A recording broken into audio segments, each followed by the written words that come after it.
Princípio da medição de pressão. Pressão é o resultado de uma força que atua sobre uma área. Os instrumentos de pressão podem utilizar câmaras para detectar pressão absoluta ou relativa, assim como medições variadas e de nível de tanques. Em primeiro lugar, vamos saber como funciona a medição de pressão absoluta ou relativa. A pressão pode ser medida de forma contínua em uma tubulação cheia de líquido. Vamos analisar a diferença de uma célula de pressão absoluta e uma célula de pressão relativa.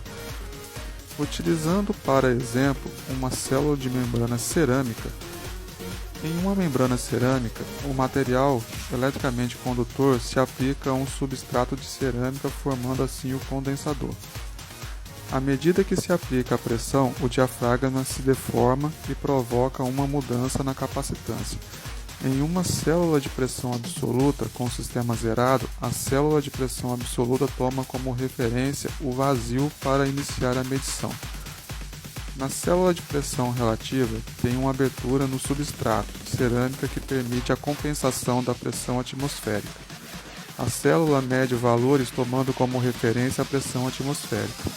Ao retornar a mesma pressão atmosférica, o valor é zerado. Na medição de pressão hidrostática, o nível do líquido atua sobre a membrana do sensor. Por gravidade, a pressão aumenta conforme aumenta a coluna de líquido.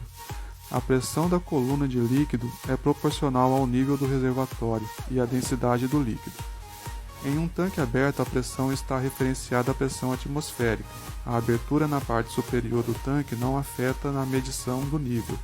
Além da coluna de líquido, a pressão atmosférica também atua sobre o sensor. Quando se deseja compensar a pressão atmosférica, se deve trabalhar com o sensor de pressão relativa. Vamos olhar mais detalhadamente esse sensor. A célula de medição contém uma placa com tecnologia de silício desenvolvida especialmente para a medição de pressão hidrostática. A resistência se aplica na placa de silício em forma de ponte de Windstone. À medida que se aplica a pressão, o diafragma se deforma, causando uma mudança na resistência. A câmara de medição é preenchida com um líquido incompressível, que transmite a pressão do diafragma até a placa de silício para ser analisada. A medição de pressão diferencial em um tanque fechado, a pressão atmosférica não afeta na medição de nível. Além da pressão da coluna de líquido, também medimos a pressão interna acima do nível. Ambos os valores se transferem para o transmissor através dos capilares, como no desenho.